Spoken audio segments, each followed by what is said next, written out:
এবার আপনি আমাদেরকে কল্পনা করবেন, আমাদেরকে, আপনাদেরকে বলিনি, আলেম ওলামাদেরকে, ইসলামী দলকে, ইসলামী সংগঠনকে, মসজিদ কমিটিকে, মসজিদে মাদ্রাসায়, যে কোনো জায়গায়, আমি আপনাদের কথা বলিনি, সেকুলারদের কথা বলিনি, আলেম ওলামাদের কথা বলতেছি, মসজিদের কথা বলতেছি, মাদ্রাসার কথা বলতেছি, ইসলামী দল, ইসলামী সংগঠনের কথা বলতেছি। যান, ন্যায়পরায়ণতা দূরবীন দিয়ে খুঁজে ন্যায়পরায়ণতা পাবেন না।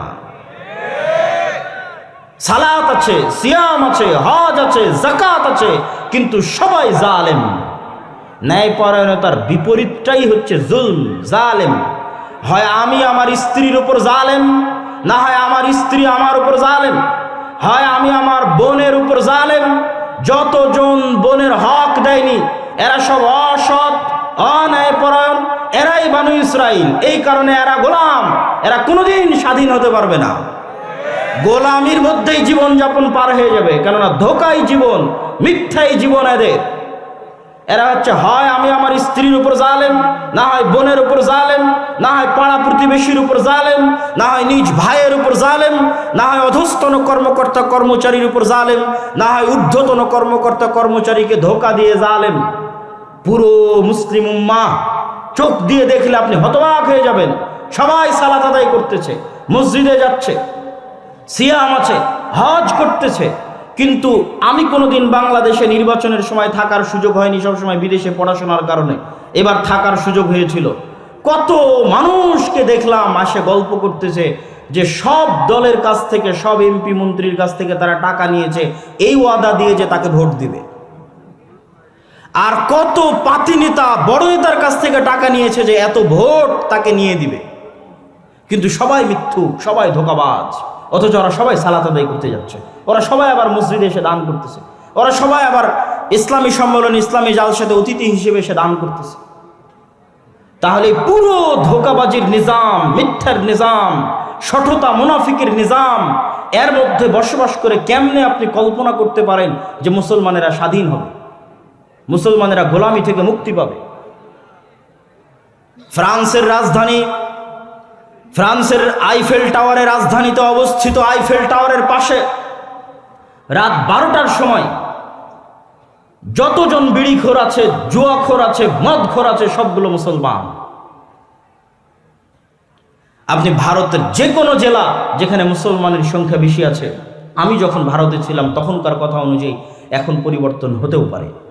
সেই আদালতে গিয়ে দেখবেন চুরির মামলা, ডাকাতির মামলা, মদের মামলা, জুয়ার মামলা, সবচেয়ে বেশি মামলা 80%, 70% মামলা মুসলমানের নামে। মিথ্যা মামলা নয়, সত্য মামলা। এই জন্য আমি বলেছি যে আমরা হচ্ছি এই যুগের বানু ইসরাইল। এখন আগের প্রশ্নে দ্বিতীয় প্রশ্নে চলে যায় যে যেই বানু ইসরাইলদের ঘটনা শোনালাম, এরা তো নবীর সন্তান। এরা নবীর সন্তান হওয়ার পরও কিভাবে এত নিম্ন লেভেলে চলে গেল যে মুসা আলাইহিস সালামের সাথে 24 ঘন্টা এই রকমের ধোঁকাবাজি, শঠতা, মিথ্যা দিয়ে তাদের আচরণ পরিপূর্ণ হয়ে গেল কেমনে?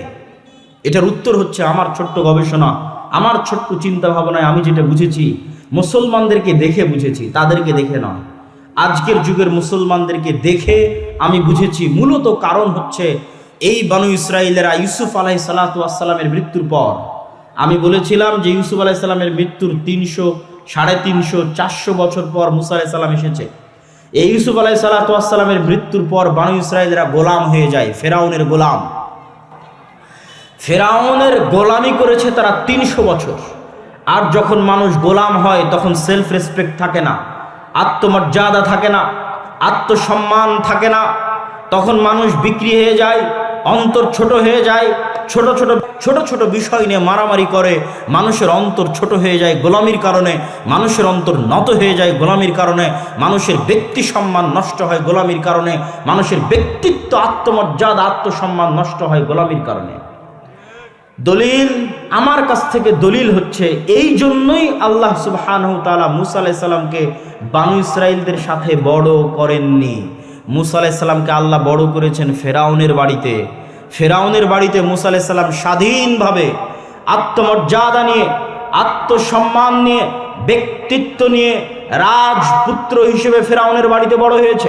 ফেরাউনের বাড়িতে বড় হওয়ার কারণেই মুসা আলাইহিস সালাতু ওয়াস সালাম যখন বাড়ি থেকে বের হয়ে দেখছেন 25-30 বছর বয়স যে একজন ফেরাউনের লোক একজন বানু ইসরাইলের লোকের উপর অত্যাচার করতেছে, তখন মুসা আলাইহিস সালাম এক থাপ্পড়ে ফেরাউনের লোককে মেরে ফেলে দিয়েছেন। এই থাপ্পড় দেওয়ার জাজবা কোনো গোলামের থাকতে পারে না। এই থাপ্পড় দেওয়ার জাজবা মুসা আলাইহিস সালামের মধ্যে এই জন্যই এসেছে যে উনি স্বাধীনভাবে ফেরাউনের বাড়িতে বড় হয়েছেন। আল্লাহ সুবহানাহু ওয়া তাআলা এই জন্যই ওনাকে বানু ইসরাইলের সাথে বড় করেনি, কিন্তু উনি তো স্বাধীনভাবে আত্মমর্যাদা নিয়ে বড় হলেন, কিন্তু যাদের উনি নবী এরা তো 300 বছর থেকে গোলাম। এই জন্য কথায় কথায় এদের আচরণ দেখেন, নবীকে বলতেছে তোমার আল্লাহকে না দেখলে ঈমান আনবো না, নবীকে বলতেছে এক খাবার প্রতিদিন ভালো লাগে না, নবীকে বলতেছে তুমি যাওয়ার তোমার আল্লাহ গিয়ে যুদ্ধ করো, তারপরে জয় হলে আমরা আসবো। এই ধরনের কথা একজন নবীর সাথে কেমনে যায়? নবী ব্যক্তিত্ব, আত্মমর্যাদা, আত্মসম্মান, সত্যবাদিতা, আমানতদারিতা, ন্যায়পরায়ণতার বৈশিষ্ট্যে বড় হয়েছে, আর এরা গোলামির জীবনযাপন করেছে। এই জন্য এদেরকে উনি চালাতে পারেননি।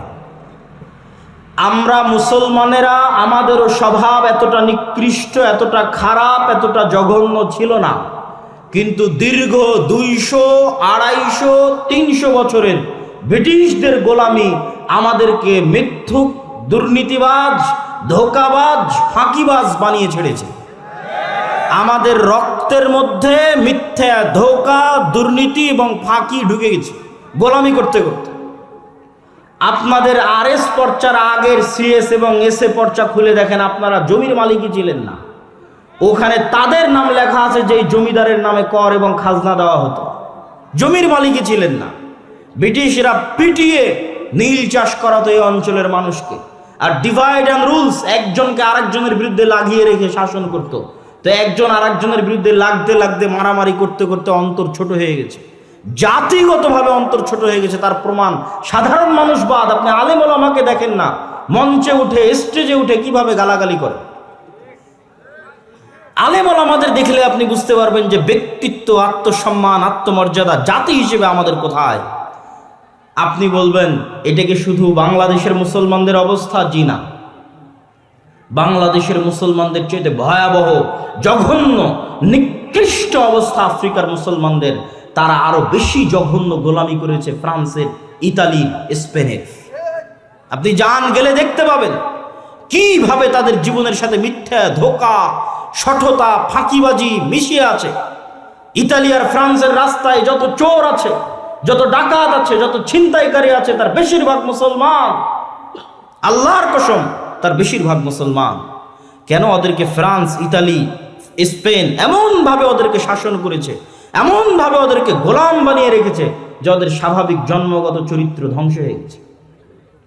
আর আমরা যে আজকের যুগের বানু ইসরাইল, তার প্রমাণ, তার আর একটা প্রমাণ দিয়ে আমার বক্তব্য সামনের দিকে এগিয়ে যায়।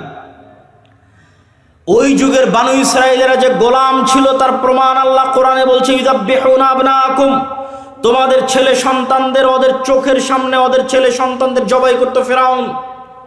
তাদের চোখের সামনে তাদের ছেলে সন্তানদের জবাই করত ফেরাউন। আর আজকে কিসের আমার চোখের সামনে? আজকে সারা বিশ্বের চোখের সামনে মুসলমানদের জবাই করতেছে আজকের যুগের ফেরাউনেরা ফিলিস্তিনে, সারা বিশ্বের চোখের সামনে। এই একটাই প্রমাণ করে যে আপনি গোলাম, আমি গোলাম, আমরা কৃতদাস, গোলামের জীবন যাপন করছি। আমরা হচ্ছে এই যুগের বানু ইসরাইল, আর ওরা হচ্ছে এই যুগের ফেরাউন। আর আমাদের স্বভাব চরিত্রের কারণে আমাদের ভাগ্য বানু ইসরাইলের ভাগ্যের সাথে মিশে গেছে, গোলামি আমাদের ভাগ্যে লেখা হয়ে গেছে। আমাদেরকে সততা, ন্যায়পরায়ণতা, আমানতদারিতায় ফিরে যেতে হবে। এই জন্য আল্লামা ইকবাল বলেছেন, সাবাক ফিরসে পড় সাদাকাত কা, আদালত কা, শুজাআত কা, লিয়া জায়েগা তুঝসে কাম, দুনিয়া কি ইমামত কা। এই মুসলমানেরা, এই মুসলিম জাতি, এই মুসলিম উম্মাহ, আমি তোমাদেরকে বলছি, তোমাদের মধ্যে সালাত আছে, সিয়াম আছে, হজ আছে, যাকাত আছে, তোমাদের মধ্যে নাই সত্যবাদিতা, তোমাদের মধ্যে নাই আমানতদারিতা, তোমাদের মধ্যে নাই ন্যায়পরায়ণতা। তোমরা নতুন করে সত্য বলা শিখো, তোমরা নতুন করে আমানতদারিতা শিখো, তোমরা নতুন করে ন্যায়পরায়ণতা শিখো। আল্লাহ পুনরায় তোমাদেরকে দুনিয়ার নেতৃত্ব দিয়ে দিবে। এটা আল্লামা ইকবাল তার কবিতার মধ্যে লিখে গেছেন। উনি ধরতে পেরেছিলেন আজকের মুসলমানেরা কোন অবস্থায় আছে, কি সমস্যার মধ্যে আছে, সেটা তিনি ধরতে পেরেছিলেন। সম্মানিত উপস্থিতি, মুসলমানদের এই ভয়াবহ গোলামির চিত্র, ভয়াবহ দাসত্বের চিত্র আপনি যদি দূরবীন দিয়ে দেখতে চান, তাহলে একটি দৃশ্যই আপনার জন্য যথেষ্ট। যে মুসলমানেরা কিরকম গোলামি, কিরকম দাসত্বের মধ্যে নিমজ্জিত আছে। একটি চিত্র বলে আমার বক্তব্য সামনের দিকে এগিয়ে নিয়ে যাই। সারা বিশ্ব থেকে শুধু বাংলাদেশ নয়, Bangladesh, Pakistan, Malaysia, Syria, Libya, Yemen, মিশর, আফ্রিকা, সারা বিশ্ব থেকে মুসলমানেরা অবৈধ উপায়ে ইউরোপ এবং আমেরিকা যাওয়ার জন্য, ইউরোপের কান্ট্রিগুলোতে যাওয়ার জন্য লিবিয়ার নদী বন্দর, সমুদ্র বন্দরে জমা হয়। এরা রোহিঙ্গাদের মতো করে বাতাস দিয়ে ফুলানো নৌকায় চড়ে, যেই নৌকাতে 300-400 জন আরোহী উঠে। এই 300-400 জন আরোহী নিয়ে নৌকা হয় ডুবে যাবে, আর না হয় ইউরোপ তাদেরকে ভিক্ষা দিবে শরণার্থী হিসেবে, যে আসো আমার দেশে থাকো, গোলামি করো, শরণার্থী হিসেবে ভিক্ষা দিবে। এরা আবার ওই দেশে গিয়ে কি করবে? আপনি ইউরোপে যতজন মুসলমান আছে, আমেরিকায় যতজন মুসলমান আছে, তাদের আমি ছোট করছি না, কখনোই না, কিন্তু মুসলমানদের সামাজিক অবস্থান দেখাচ্ছি। তাদের জিজ্ঞেস করবেন যে ইউরোপ আমেরিকায় মুসলমানেরা কি করে, মুসলমানেরা কয়জন ডাক্তার, কয়জন বিশ্ববিদ্যালয়ের প্রফেসর, কয়জন বিজ্ঞান ইনস্টিটিউটের মালিক, কয়জন ব্যবসায়িক কোম্পানির মালিক? না বেশিরভাগ মুসলমান ট্যাক্সি ড্রাইভার, বেশিরভাগ মুসলমান রেস্টুরেন্টের ওয়েটার, না বেশিরভাগ মুসলমান কেয়ার হোমের জব করে, না বেশিরভাগ মুসলমান সুপার শপের দোকানদারি করে? খোঁজ নিয়ে দেখবেন। আর একটা ইহুদি পল্লীতে খোঁজ নিয়ে দেখবেন, ওই ইহুদি পল্লীতে যদি 300 জন বসবাস করে, তাহলে ওই ইহুদি পল্লীর 300 জনের 300 জন ইহুদি, 300 জনই হয় ডাক্তার, না হয় মেডিকেলের প্রফেসর, না হয় কোম্পানির মালিক, না হয় ব্যাংকের মালিক। আর মুসলমানেরা হচ্ছে সমাজের তৃতীয় শ্রেণীর নাগরিক। এই জন্য আমি বলেছি, ভারতের মুসলমানদের সাথে ইউরোপ আমেরিকার মুসলমানদের কোনো পার্থক্য নাই, এতটুকু যে ভারতের মুসলমানেরা নাগরিক অধিকার পায় না, মানবিক অধিকার পায় না। ইউরোপ আমেরিকার মুসলমানেরা নাগরিক আর মানবিক অধিকার পায়, ন্যূনতম হলেও পায়। কিন্তু পার্থক্য কি? ভারতের মুসলমানেরাও যেমন আপনি খুঁজে দেখবেন, না ডাক্তার, না ইঞ্জিনিয়ার, না মেডিকেলের প্রফেসর, সব হচ্ছে দুবাই, দিল্লি, কেরালা, মুম্বাই, এগুলোতে গিয়ে মিস্ত্রিগিরি করে, যোগালিগিরি করে, লেবারিগিরি করে। ওই একই লেভেলে মুসলমানরা ইউরোপ এবং আমেরিকায় কাজ করে। এটা হচ্ছে মুসলমানদের গোলামির চিহ্ন। মুসলমানদের শিক্ষাগত অধপতন, শিক্ষাগত অযোগ্যতা এবং চারিত্রিক অধপতন তাদের ভাগ্যে গোলামি লিখে দিয়েছে। তাদের ভাগ্যে গোলামি নিয়ে এসেছে শিক্ষাগত অধপতন এবং চারিত্রিক অধপতন। মুসলিম বিশ্বের যারা বড় বড় ধনী দেশ আছে, তারা তাদের যে কয় টাকা ইনকাম হয়, সে কয় টাকা পর্যটন আর বিনোদনের জন্য ব্যয় করে।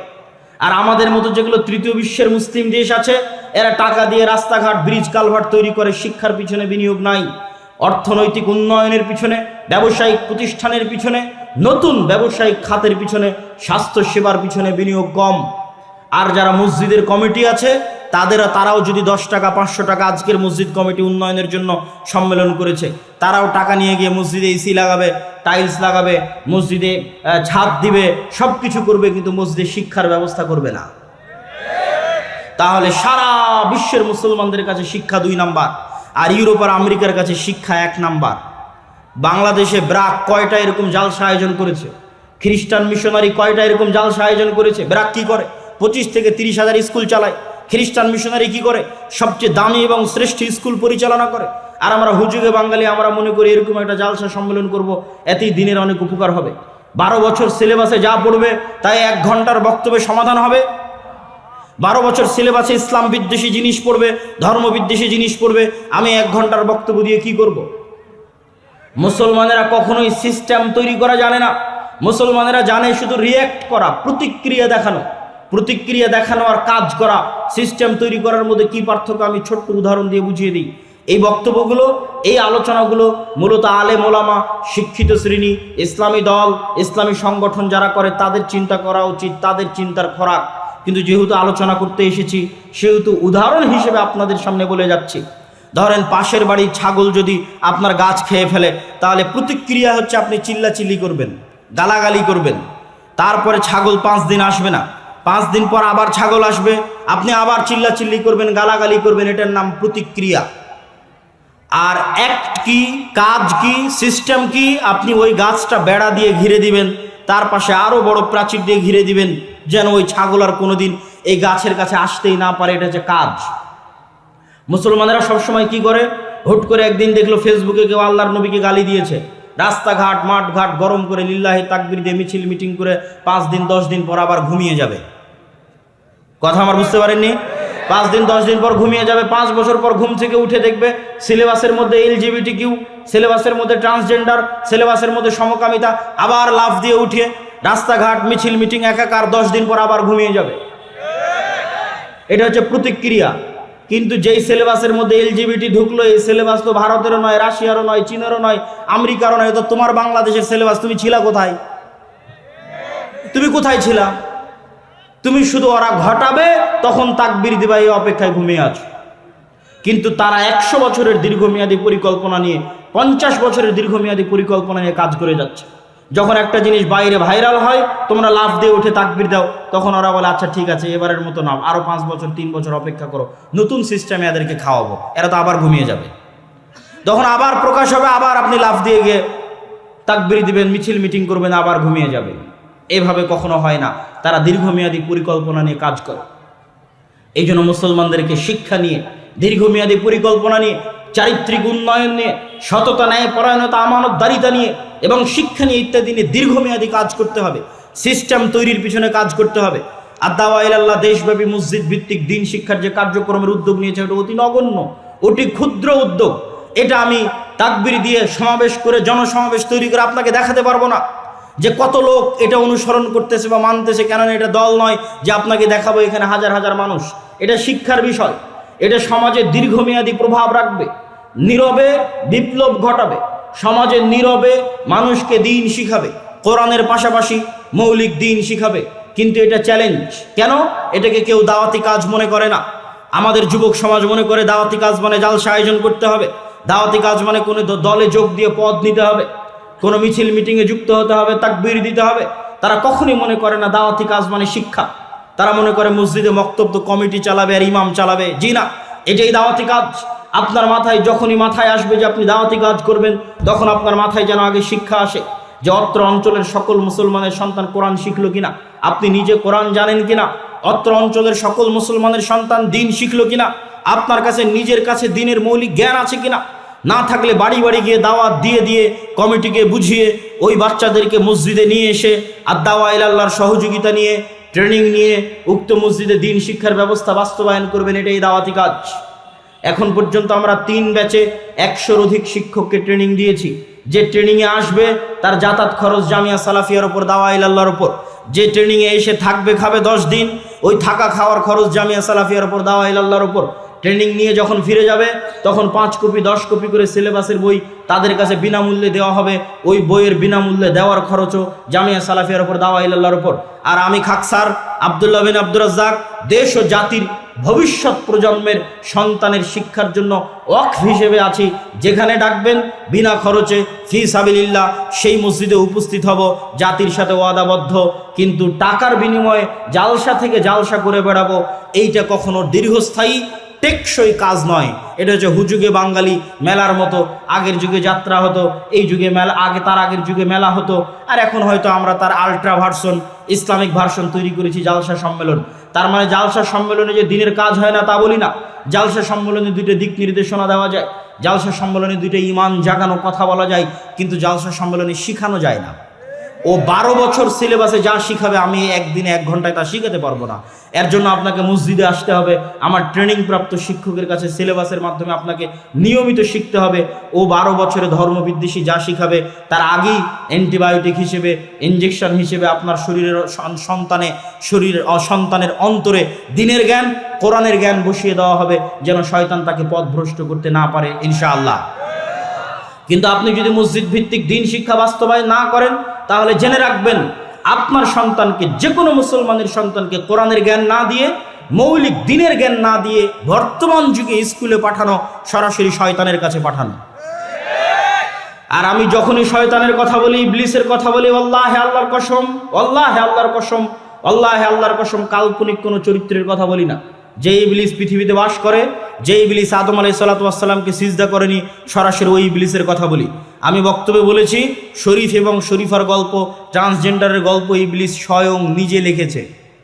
তো আমি যখন বলেছি ইবলিস নিজে লিখেছে, আল্লাহর কসম আমি এটা কাল্পনিক চরিত্র হিসেবে ব্যবহার করিনি।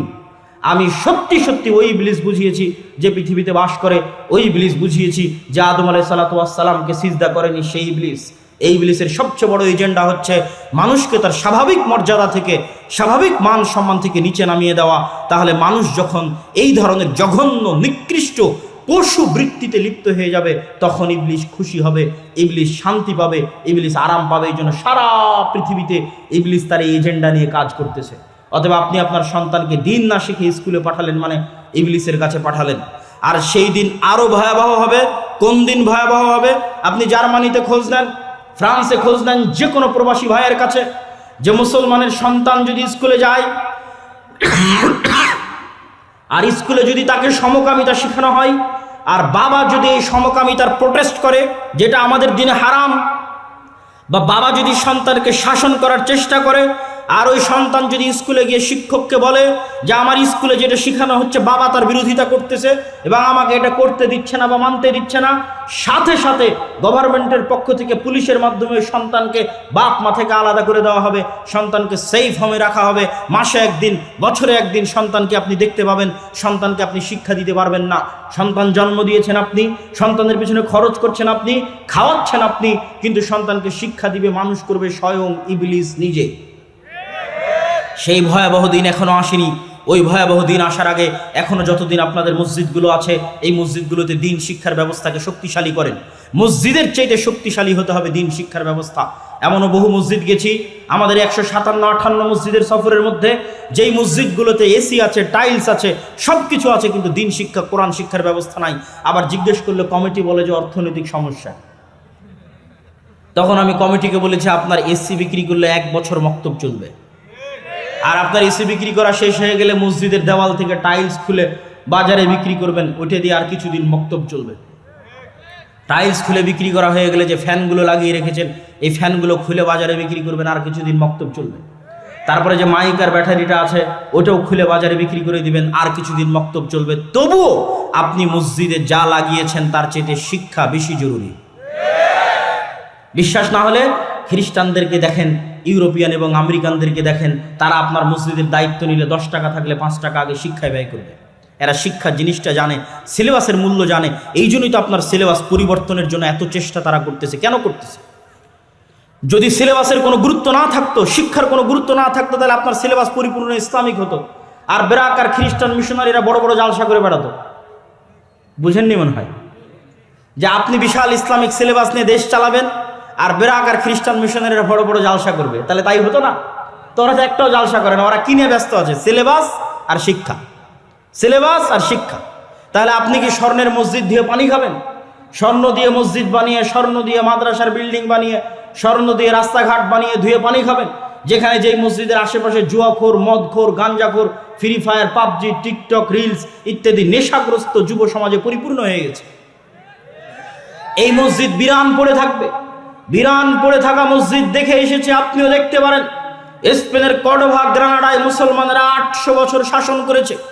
কর্ডোভার জামে মসজিদে এক ছাদের নিচে, এক ফ্লোরে 70,000 মুসলমান মুসল্লি সালাত আদায় করতে পারবে। সেই কর্ডোভার জামে মসজিদ আজ পৃথিবীর সবচেয়ে বড় গির্জা। বাহির থেকে দেখলে দেখবেন মিনার আছে, কারুকাজ আছে, ডিজাইন আছে, মেহরাব আছে, মনে হচ্ছে এখনই আজান দিবে আর এখনই সালাত হবে। ভেতরে ঢুকে দেখবেন মারিয়াম আলাইহিস সালাতু ওয়াস সালাম আর ঈসা আলাইহিস সালাতু ওয়াস সালামের মূর্তিতে পরিপূর্ণ হয়ে আছে। বলেন নাউজুবিল্লাহ। তো মসজিদ তো বিরান পড়ে আছে। এরকম মসজিদ বিরান পড়ে থাকবে যদি আপনি শিক্ষার ব্যবস্থা না করেন। সম্মানিত উপস্থিতি, আমি আমার বক্তব্য দীর্ঘায়িত করতে চাই না, তবে যতটুকু আপনাদেরকে বলে যাচ্ছে এতটুকু নিয়ে যদি কাজ করেন, অন্তত সত্য বলা যদি শিখেন, মিথ্যা থেকে যদি তওবা করেন, যার জীবনে কোনোদিন মিথ্যা বলবেন না। আমি আমার ব্যক্তিগত অভিজ্ঞতা বলি, আমার ছেলে মোহাম্মদ, আমি আগে মনে করতাম ইউরোপ ঘোরার আগে বা ইংল্যান্ড ঘোরার আগে যে তাদেরকে সালাত, সিয়াম, হজ, যাকাত এগুলো শিখাতে হবে। সালাত, সিয়াম জরুরি, কিন্তু এখন আমি মনে করি আগে শিখাতে হবে সত্য বলা, আগে শিখাতে হবে ন্যায় পরায়ণতা, আগে শিখাতে হবে আমানতদারিতা। কেননা আমার নবী মুহাম্মদ সাল্লাল্লাহু আলাইহি ওয়াসাল্লাম নবী হওয়ার আগে জন্মগত সত্যবাদী ছিলেন, নবী হওয়ার আগে জন্মগত আমানতদার ছিলেন, নবী হওয়ার আগে জন্মগত ন্যায়পরায়ণ ছিলেন। আর আমাদের কাছে সালাত, সিয়াম, হজ, যাকাত আছে, কিন্তু মাদ্রাসা, মসজিদ, দল, সংগঠন কোথাও ন্যায়পরায়ণতা নাই, আমানতদারিতা নাই, সত্যবাদিতা নাই, সততা নাই। এই জন্য এই সালাত, এই সিয়াম, এই হজ, এই যাকাত কাজে আসবে না, আসবে না, আসবে না। আমাদের কাছে এই মাইক আছে, শত শত ক্যামেরা আছে। আপনি সেই মোহাম্মদ যিনি অসহায়, দুস্থ, দরিদ্র মানুষের বিপদগ্রস্ত মানুষের পাশে দাঁড়ান। আপনি সেই নবী, সেই মানুষ, সেই মোহাম্মদ যিনি তাহমিলুল কাল। মানুষের যদি বোঝা ভারী হয়, ঋণের বোঝা ভারী হয়, যাত্রাপথে মানুষের বোঝা ভারী হয়, তাহলে সেটা আপনি উঠিয়ে দেন। এই বৈশিষ্ট্যগুলো যখন আমার নবীর মধ্যে আছে, তখনও সালাত আসেনি, সিয়াম আসেনি, হজ আসেনি, জাকাত আসেনি। এই বৈশিষ্ট্যের কারণে, এই ব্যক্তিত্বের কারণে, এই আমানতদারিতার কারণে, এই সততার কারণে, এই ন্যায়পরায়ণতার কারণে আল্লাহর নবী এবং তার সাহাবীরা যেখানে গেছে, এই ন্যায়পরায়ণতা দেখে, সততা দেখে, আমানতদারিতা দেখে, চারিত্রিক উন্নতি দেখে মানুষ দলে দলে ইসলাম গ্রহণ করেছে। আর আমাদের কাছে সবই আছে, কিন্তু মুহাম্মদ সাল্লাল্লাহু আলাইহি ওয়াসাল্লামের ওই চরিত্র নাই, ওই সততা নাই, ওই আমানতদারিতা নাই, ওই ন্যায়পরায়ণতা নাই, আর ওই শিক্ষার ব্যবস্থা নাই। যেই শিক্ষার ব্যবস্থা আমরা হারিয়ে ফেলেছি, যেই শিক্ষা আমাদের কাছে গুরুত্বহীন হয়ে গেছে, সারা বিশ্বের মুসলমানের কাছে গুরুত্বহীন হয়ে গেছে। অতএব আমি আপনাদের কাছে উদাত্ত আহ্বান জানাবো, আমার বক্তব্য শেষ করার আগে দুইটা দাওয়াত আপনারা নিয়ে যাবেন। এক, আল জামিয়া সালাফিয়া রূপগঞ্জ নারায়ণগঞ্জ 50 থেকে 60 বিঘা জমির উপর এখন অবস্থান করছে। ভবিষ্যৎ পরিকল্পনা 100 বিঘা জমির উপর একটি আন্তর্জাতিক মানের ইসলামী বিশ্ববিদ্যালয় সহ আরও বহু মেগা প্রকল্প এখানে বাস্তবায়ন হবে, যদি আল্লাহ সুবহানাহু ওয়া তাআলা কবুল করে। বলেন আল্লাহুম্মা আমিন। সেখানে 7 ও 8 মার্চ দেশ এবং বিদেশ, সৌদি আরব, ভারত এবং বাংলাদেশ 3 দেশের আলেম ওলামা উপস্থিত থাকবে। উক্ত অনুষ্ঠানে আপনাদের স্বতঃস্ফূর্ত অংশগ্রহণের আহ্বান জানাচ্ছি। বলেন ইনশাআল্লাহ। পাশাপাশি আদ-দাওয়া ইলাল্লাহর অধীনে মক্তব পরিচালনা করা, এটা উন্মুক্ত, সবার জন্য উন্মুক্ত। আমাদের এখনও 1000 আবেদন আছে। যেখান থেকে আবেদন হচ্ছে, হতাশার কিছু নাই।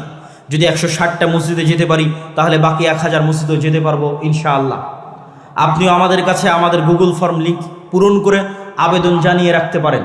পাশাপাশি আপনার শিক্ষককে ট্রেনিংয়ে পাঠিয়ে মসজিদের মক্তব শিক্ষাকে উন্নত করতে পারেন। আমাদের কাছে কোরআনের পাশাপাশি দিন শিক্ষা দুটো মিলে সুন্দর সিলেবাস আছে, সুন্দর ট্রেনিংয়ের ব্যবস্থা আছে, মক্তবের ম্যানেজমেন্ট সিস্টেম আছে। এটা নিয়েই আমি কাজ করতেছি, এটাই আমার ধ্যান জ্ঞান। এটাকে আমি যুদ্ধ হিসেবে নিয়েছি, সংগ্রাম হিসেবে নিয়েছি। কার বিরুদ্ধে বলেন তো? জোরে বলেন, কার বিরুদ্ধে? কাল্পনিক না বাস্তবে? বাস্তবে ইবলিসের বিরুদ্ধে, বাস্তবে শয়তানের বিরুদ্ধে যুদ্ধ হিসেবে গ্রহণ করে মসজিদ ভিত্তিক দিন শিক্ষা, মসজিদ ভিত্তিক কোরআন শিক্ষার এই কার্যক্রমকে সামনের দিকে এগিয়ে নিয়ে যাবেন। আর আপনাদের কাছে আজকে স্টেজে আমি জানি না কি ধরনের বই পুস্তক আছে, তারপরও ফিকহুস সালাফ, আহলুল হাদিসদের ফিকা আছে কি নাই, এই মর্মে মানুষেরা অভিযোগ করে যে সালাফিরা ফিকা মানে না, আহলে হাদিসেরা ফিকা মানে না। এই বইটাকে মূল্যায়ন করবেন। ভারতের বিখ্যাত আলেম নওয়াব সিদ্দিক হাসান খান ভূপালী রাহিমাহুল্লাহ কর্তৃক রচিত এবং ইমাম নাসিরউদ্দিন আলবানী রাহিমাহুল্লাহ কর্তৃক পরামর্শ প্রদানকৃত এই গ্রন্থ। পাশাপাশি আমাদের যে বই পুস্তকগুলো রয়েছে, মাসিক আল ইতিসাম সহ সকল বই আপনারা স্টেজে পাবেন। আমি এখন আপনাদের কিছু প্রশ্ন উত্তর আছে, এই প্রশ্ন উত্তরগুলো দিয়ে রাত দীর্ঘ করতে চাই না, এই জন্য যতটুকু প্রয়োজন ততটুকু আমি আপনাদের সামনে আলোচনা পেশ করলাম। আপনাদের প্রশ্ন উত্তরের মাধ্যমে, বৈঠক শেষের দোয়ার মাধ্যমে আপনাদের আজকের অনুষ্ঠান শেষ হবে ইনশাল্লাহ। আমি একজন প্রকৃত মুসলিম। আমার প্রশ্ন হচ্ছে, অনেক মুসলমান ইসরায়েলের পণ্য বয়কট করেনি, তাদের ভিতরে কি ঈমান বলতে কিছু আছে? উত্তর হচ্ছে, আপনার প্রশ্নের উত্তর হচ্ছে, কোনো মুসলমান যদি ইসরায়েলের পণ্য এই আশায়, এই নিয়তে কিনে যে ইসরায়েলকে সহযোগিতা করবে, তাহলে সে কাফের হয়ে যাবে। আর যদি ইসরায়েলকে সহযোগিতার আশা নয়, জানে না, অতটা সচেতন নয়, ভুলে ক্রয় করছে, তাহলে তার বিষয়ে কিছু বলার নেই। আল্লাহ সুবহানাহু ওয়া তাআলা তাকে সংশোধন হওয়ার এবং হেদায়েত হওয়ার তৌফিক দান করুক। সহযোগিতার অর্থে ইসরায়েলকে মুসলমানদের হত্যার সহযোগিতার অর্থে কোনো সহযোগিতা করা যাবে না। আমার নাম রকি, আমার নামের অর্থ মহিমান্বিত। আমার প্রশ্ন হলো, রকি নাম রাখা যাবে কি? রকি অর্থ মহিমান্বিত, এটা আপনি কিভাবে জানলেন? আমার তো জানা নাই। পবিত্র কোরআন ও সহিহ হাদিস অনুসারে 5 ওয়াক্ত সালাত জুমা সহ আদায় করার জন্য এবং মসজিদ সকল কার্যক্রম পরিচালনার উদ্দেশ্যে আমি মসজিদ নির্মাণ করার জন্য গ্রামে জমি দান করেছি, কিন্তু সে মসজিদে জুমার সালাত 2 আজানে আদায় করা হয়। 5 ওয়াক্ত সালাত আউয়াল ওয়াক্তে আজান আনতে আদায় করা হয় না। এমত অবস্থায় জমি দানের জন্য কোরআন সুন্নাহ অনুসারে আমি কোনো নেকি আছে কিনা জানতে চাই। আপনি অবশ্যই নেকি পাবেন, তবে তাদের আমলকে সংশোধনের চেষ্টা করতে হবে। তারা আউয়াল ওয়াক্তে সালাত আদায় করতেছে না, এই তার অর্থ এই নয় যে তাদের সালাত বাতিল হয়ে যাচ্ছে। আউয়াল ওয়াক্তে সালাত আদায় করলে নেকি বেশি, তবে ওয়াক্ত যতক্ষণ আছে ততক্ষণের মধ্যে সালাত আদায় করা যাবে, তবে আউয়াল ওয়াক্তে সালাত আদায় করা জরুরি। অতএব তাদের সালাত বাতিল হচ্ছে না, আপনি নেকি পাবেন ইনশাআল্লাহ, তবে সংশোধনের চেষ্টা করতে হবে। সহজভাবে বলবেন, আমার রাগ কমাবো কিভাবে? রাগ কমানোর দোয়া আছে কি? রাসূল সাল্লাল্লাহু আলাইহি ওয়াসাল্লাম শিখিয়ে দিয়েছেন, রাগ শয়তানের পক্ষ থেকে আসে, আউযু বিল্লাহি মিনাশ শাইতানির রাজিম বলতে বলেছেন, ওযু করতে বলেছেন, বসতে বলেছেন, বসাতেও রাগ না কমলে শোয়ার জন্য বলেছেন। অতএব রাগ কমার দোয়া আউযু বিল্লাহি মিনাশ শাইতানির রাজিম। রাগ হলে করণীয় বসে যাওয়া, বসায় বন্ধ না হলে শোয়া, তাতে বন্ধ না হলে ওযু করা। জনাব, তাগুত বর্জন করা ফরজ, তাহলে তাগুত কিভাবে বর্জন করব? তাগুত হচ্ছে শিরক, আল্লাহর বিরুদ্ধে শিরকি হচ্ছে প্রকৃত তাগুত। শিরক বর্জন করাই হচ্ছে তাগুত বর্জন করা, আর তাওহীদ অনুসরণ করাই হচ্ছে তাগুত বর্জন করা। বর্তমান সময়ে বেশিরভাগ মানুষ সামাজিক যোগাযোগ মাধ্যমে দোয়া চায় আল্লাহর কাছে। এটা কি জায়েজ? যে কোনো অবস্থায়, যে কোনো জায়গায়, যে কোনো মাধ্যম ব্যবহার করে দোয়া চাওয়া যাবে। চিঠিতে দোয়া চাওয়া যেমন, সামাজিক যোগাযোগ মাধ্যম ফেসবুকে দোয়া চাওয়া তেমন। আগের যুগের সালাফে সালেহিনরা চিঠি লিখলে চিঠিতে দোয়া করতেন। আমাদের নবী স্বয়ং চিঠির মধ্যে লিখেছেন আসসালামু আলা মানিত্তাবা আল হুদা, এটাও একটা দোয়া। শায়েখ বিয়ের ব্যাপারে একটা ছেলের মাঝে কি কি বৈশিষ্ট্য থাকলে বুঝতে পারবো যে সে আসলে প্রকৃত দিনদার? শুধু ছেলে নয়, ছেলে মেয়ে উভয়ের ক্ষেত্রে আপনাদেরকে একটা নাসিহা করে যাই, যে আপনারা যদি মনে করেন দিনদার মেয়ে পাত্রী হিসেবে নিবেন, আপনারা যদি মনে করেন দিনদার ছেলে পাত্র হিসেবে নেবেন, তাহলে আপনাদের জন্য নাসিহা হচ্ছে, মাদ্রাসার ছাত্রী হিসেবে, বোরখা হিসেবে, পর্দা হিসেবে কখনোই দিনদার বাছাই করবেন না।